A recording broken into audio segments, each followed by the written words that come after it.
GA Recap Monday. I hope you guys have had a fantastic, magical, wonderful weekend.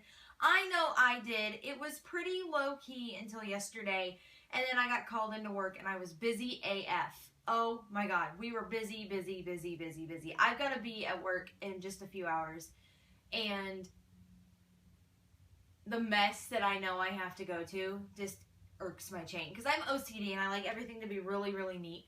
And while like the clothes on the floor are neat, like there's a whole bunch of stuff to put back, and it's just kind of like stacked on a rack that we threw in a corner until today because we were exhausted yesterday, and we were just over it. But it's all good. I'm still loving my job. I got promoted. I officially found out Friday that I got promoted.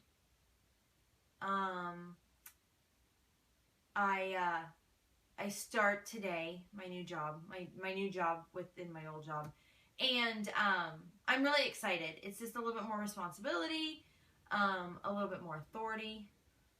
I'm just kidding. I'm not authoritative at all. Like, I can if I need to, but I hate being the bad guy. I hate it. So I pray that I never even have to like utilize that, because I'm not down with that. I like being friends with everybody and getting along with everybody. But we know there's always a bad egg in the bunch, so it's bound to happen at some point. But I'm really excited to start that new position today and just continue to do well at work. I'm loving my new job, and I can't wait to see like what else it throws at me, because every day has been different.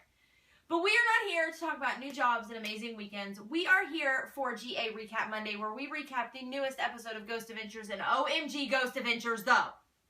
Seriously? This is getting out of hand. Like, these episodes have taken such a turn for the better. I mean, they are unbelievable. They are getting so much amazing evidence, I can't even deal. But as always, I like to give you a little bit of brief history before we get into lockdown.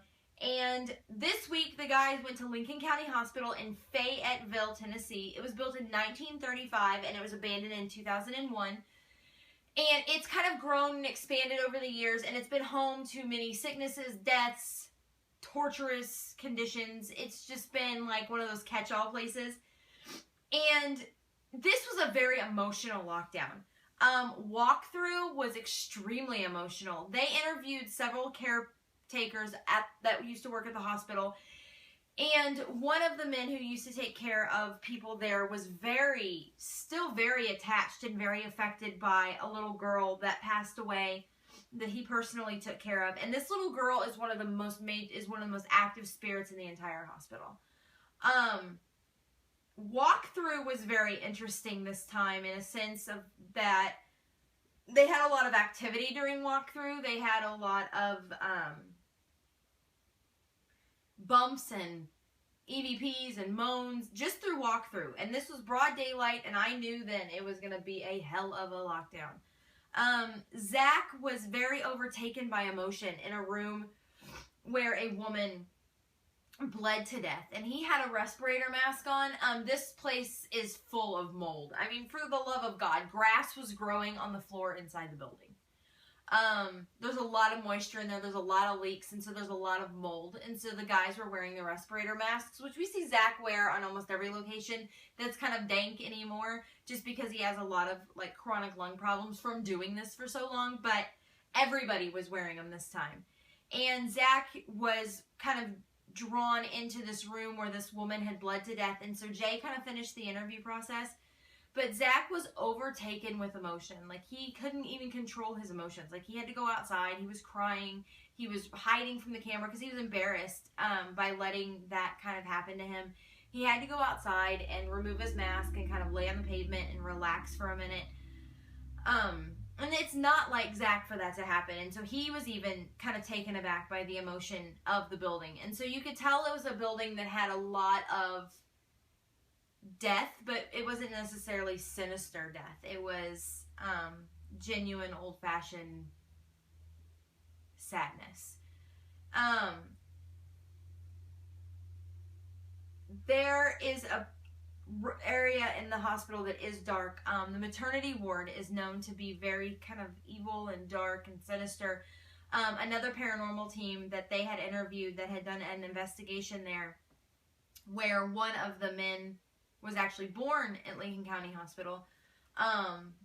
They said the maternity ward's kind of a bad place. And they caught an EVP of this really sinister voice say, "Leave." And then there's this little girl that kind of has a southern accent a little bit. And it said, "You're mean."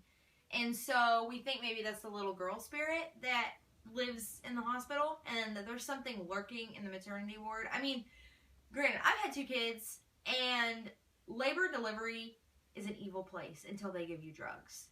Like when you walk all up in there and you're in labor and you're in pain and they're like, "Oh, you can't have an epidural yet." Go to hell, woman.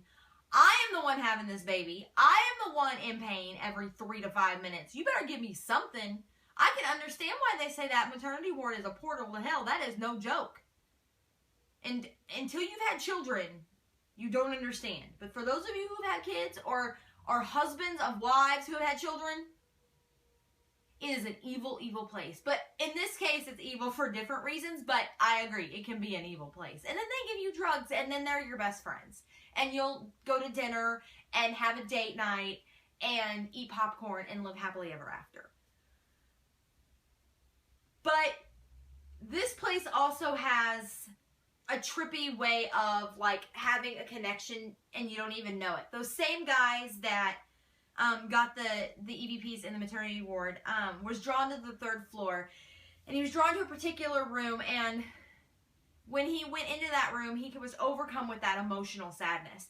And when he went back home to talk to his mom about it, she was like, "Well, what room was it?" And he told her, and she's like, "That's the room that your grandmother died in." Well, this was the same grandmother who tried to kill him before he was born. Like she tried to smother his mother while she was pregnant with him. And like it was because she didn't want him to have a baby. Like she didn't want her to have a baby. What the what? I was just shaking my head at that point. But they go in from there, they go into lockdown, and new equipment alert, new equipment alert. I freaking love this piece of equipment. So as always, Bill Chappell has come up with something even trippier and amazing. And this was like straight out of Iron Man. This was nuts. Like this was something that you would see in the Avengers. It was called a thermoband, and it went on your hand, and it had it was a circle, it had these little blue lights on it, and it had a temperature gauge on the top of it, and you wore it on your hand, and whenever a temperature change would occur in front of this thermoband, it would change colors with the temperature change. You could also flip it over and have it read, the lights would go off, and it would read an energy field, and you could see it spike on the monitor, kind of like a heart rate monitor, but it would be a spike in the energy. In the electromagnetic field in the area. It was amazing. I freaking love it. I freaking want one. Yo. It was insane. Like, you couldn't describe it. Like, it was just an unbelievable piece of equipment. And it worked.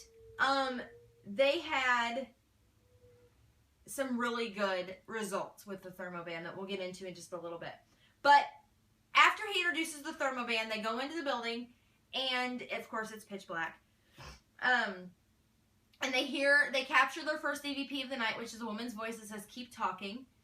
And Zach is with Billy and Aaron in the hallway, and he is starting to lose his mind a little bit, and he turns around and he sees a face right behind Billy. And you can tell Zach's seen something because he turns his head, gets that initial scare and jumps back. And then when they feel the air temperature, right where that face was, it was really hot. So Aaron uses the thermoband, rubs his hand in front of it, and puts his hand in the area, and it's a 20-degree temperature fluctuation. So it goes from 51 to 71 degrees like that. So that showed us that not only can spirits manifest and cause a decrease in temperature, but they can also cause an increase in temperature, which I thought was really, really awesome. They then break out the SB11 spirit box. We all know my love with the spirit box, or anything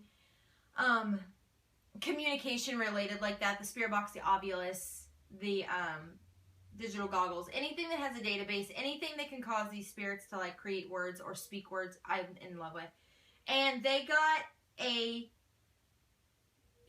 a voice to the spirit box that says, watch this. And when that happens, these two little balls of light like shoot out and they can see them with their own eyes.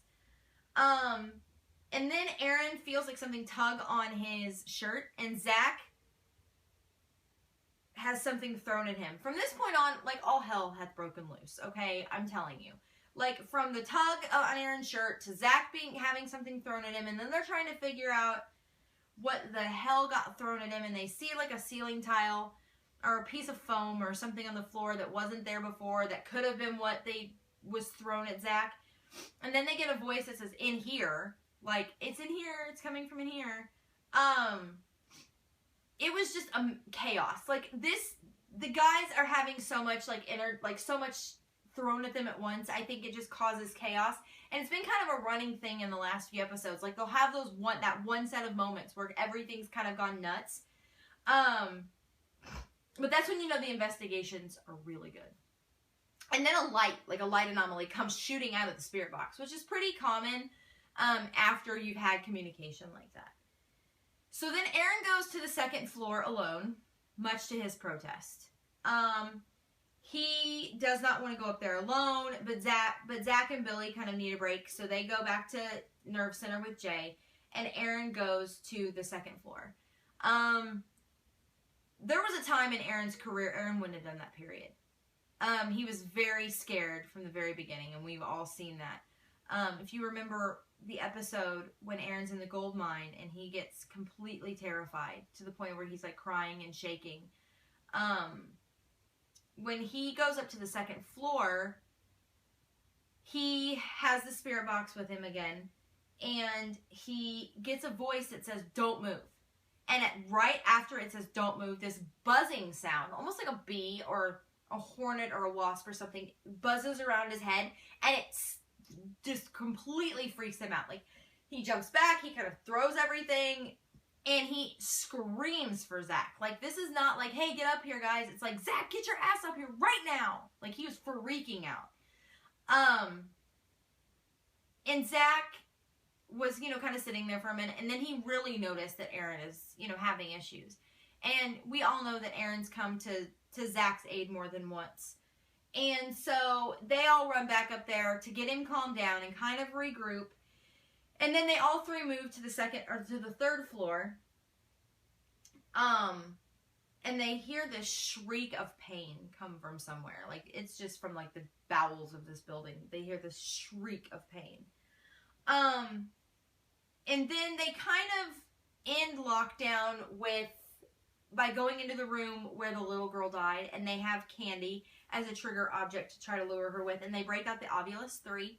And I kid you not, the first word they get is lick on the Ovilus, and they have like candy that you can suck on.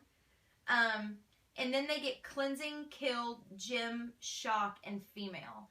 From what they could best guess, it was a female spirit who was killed possibly by someone named Jim. In the electroshock therapy room that they had downstairs. This episode is just like nuts. And just when I thought that it couldn't get any creepier, after the experience with the Ovilus, the guys are standing in a hallway, and Aaron is looking over at Billy, and he's got his camera facing the opposite hallway. So he's looking this way, but his camera's facing this way. And he turns around and sees out of the corner of his eye a shadow walk on the inside of the door. So not the outside of the door, but the inside of the door. So it's in the room with the guys. And he's like, I know I captured it. I know I captured it, because he was holding his camera like this, even though he was looking the other direction. And sure enough, you see it. It is a shadow figure just walks straight by the door. And so they go and debunk it, or try to debunk it, and there's no way they can. Like, the door outside leads to like nowhere. Like, they're 3 stories up. And the room is like covered in mattresses and broken boxes. You would have heard somebody crash over that stuff. It would have made noises. You could have been told it was a person. And there was nothing. And so they analyzed it, they looked at it, and sure enough, the shadow is like on the inside of the building, and it walks just straight through the window, and you can see it. Best piece of evidence of the night, hands down, for sure, without a doubt. They had some really good evidence, some really good EVPs, but that tops it all. And that's, of course, how they end lockdown, which is the best way to end lockdown, saving the best for last. Overall, Lincoln County Hospital was amazing. I am so excited with the way that season 11 is going. Like, I have not been, in 4 weeks, I have not been disappointed once. And I can't, it's just leaving me wanting more and more and more. And I can't wait for next week. And I know with Halloween coming up slowly, it's going to only get better. And so keep up the good work, guys, because it's amazing. Season 11 is rocking it. I'm so excited. I can't, I get so worked up about it because it's so unbelievably exciting. And when these episodes are this good, you just want more. And if you don't want more, then there's something wrong with you. But that is all I have for GA Recap Monday. I will be back tomorrow for GAQA Tuesday, where I answer all of your Ghost Adventures related questions that you guys either message me or ask me all up on the Facebook page. So until then, stay happy, stay healthy, have a great Monday. Much love and happiness, guys.